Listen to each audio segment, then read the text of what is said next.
una gran cantidad de reformas que a veces no estamos tan conscientes. Se descubre en este momento la distancia entre una concepción teórica y la praxis diaria. ¿Qué quiere decir eso? Que la educación, la sociología, la economía distaban mucho de lo que se necesitaba para la realidad, para que en la realidad pudiéramos hacer caso de esa educación que se nos estaba dando. Algunos de los postulados de Freire son los que vamos a analizar en este momento. Principalmente se vio una dicotomía entre la condición humana y sus creaciones. ¿Qué quiere decir esto? Quiere decir que nuestra condición humana estaba llevando a cabo creaciones que nos afectaban. ¿Cómo qué? Como el consumo destruye el equilibrio ecológico, como lo hemos podido ir viendo con el paso de los años, que la globalización deshumaniza las relaciones sociales. Pero al mismo tiempo, Freire dice que si este problema se ve desde otra perspectiva más lógica, se puede llegar a dar cuenta de que las creaciones también pueden dar solución a nuestra condición humana. Un ejemplo de este proceso es el campo pedagógico y la técnica digital, que se ejemplifica bien. ¿Cómo qué? Como lo son nuestras redes que utilizamos ahorita, nuestras redes sociales, lo que es el hipertexto, que vamos a ver más adelante. Esto, dice Freire, responde a un discurso democrático radical. Impregnaba nuestra concepción de educación, transformaba las estructuras tradicionales en una educación bancaria. ¿Qué es esto? La educación en la que solo se nos depositaba información y donde el educando no tenía nada que decir. Y la transformaba en una educación liberadora, una educación que nos enseñara como personas a poder transformar nuestra realidad. Se fundamentaba en presupuestos filosóficos que implican el inicio de un cambio de paradigma, de que antes se veía de una manera como era la educación bancaria y ahora se convertía en una educación liberadora, a través de fuerzas socioculturales que generan el quehacer colectivo. ¿Qué es esto? Que ahora la educación se va a ver desde un bien social, un bien común entre todos y no solo una persona independiente en cada uno. Sin embargo, este proceso que Freire postulaba encontraba en su aplicación ciertas barreras, tanto desde el campo político e ideológico como desde las herramientas de uso tradicional en el proceso educativo. ¿Por qué? Porque las políticas públicas no siempre están de acuerdo con el proceso de cambio que lleva la educación para mejorar. Y porque las herramientas que utilizamos a la hora de dar la clase en el aula tampoco coinciden muchas veces con este pensar sobre una educación liberadora. Freire decía que, a partir de los 60 en Iberoamérica se comenzó una introspección sobre la educación. Se veía que la economía, la religión y la educación había ignorado lo que se llama dimensión antrópica de las estructuras socioculturales. ¿Qué es esto? La dimensión antrópica se refiere a lo que es el hombre en sí, el hombre como especie humana. ¿Qué quería decir Freire con esto? Que la educación, la investigación del pensar del pueblo no puede ser hecha sin el pueblo, sino con él como sujeto de su pensar. No se puede hacer una educación para el pueblo sin tomar en cuenta al pueblo al realizar la educación. La obra del brasileño surge como toma de conciencia de las fuerzas socioculturales de su época y como intento expreso de buscar desde el campo pedagógico las causas que frenaban esta transformación en su sociedad.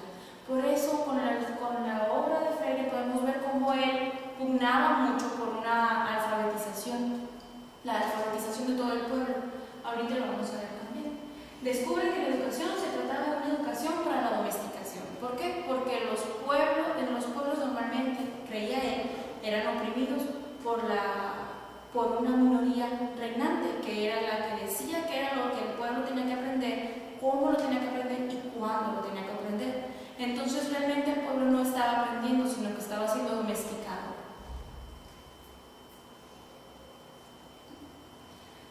En un principio, dice Freire, el libro era el privilegio de una minoría muy restringida.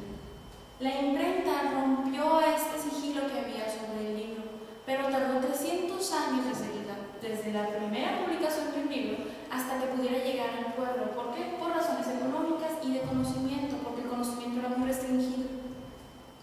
En la cultura occidental, particularmente en el continente americano, la alfabetización se generaliza a mediados del siglo XX, pero también la alfabetización se lleva a cabo solo con fines que le convinieran a los poderes.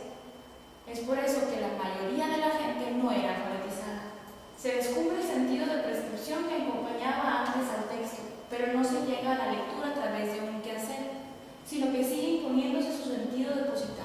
que yo lea un libro solo porque me están depositando cierta información, sino que yo participe en mi educación. La lectura busca todavía encontrar el sentido del texto, o como diría Freire, el oprimido cree descubrir la liberación en el modelo del opresor.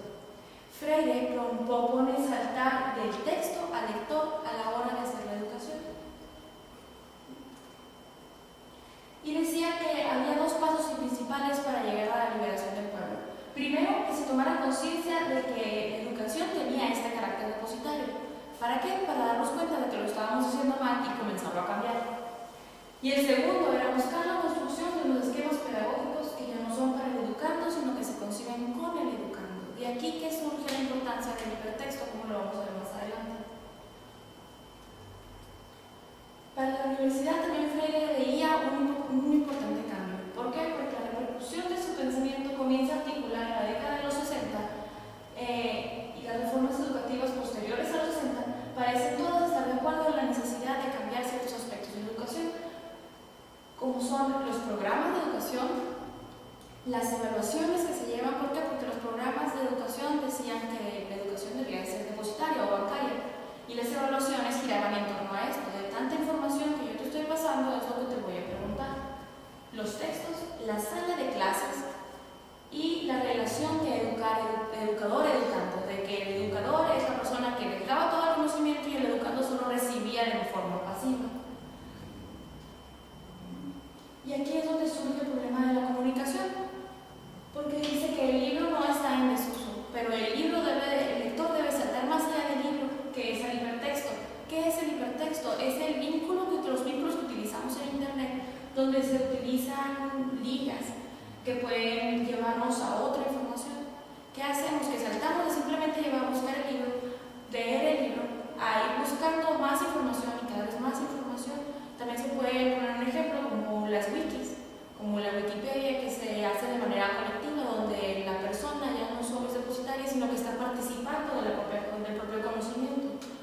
El hipertexto se nos presenta como superación del libro, como respuesta de nuestro quehacer colectivo a necesidades socioculturales.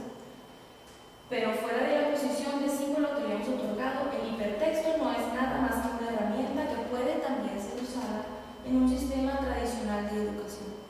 ¿Qué se concluye con esto? Que toda persona que necesita ir aprendiendo necesita también seguir haciéndose partícipe de su propia educación, no quedarnos solo con el material que el maestro nos da, sino hacernos responsables de nuestra educación y buscar más allá, según todos los medios que tengamos a nuestro alcance, para poder llegar al verdadero conocimiento. Gracias.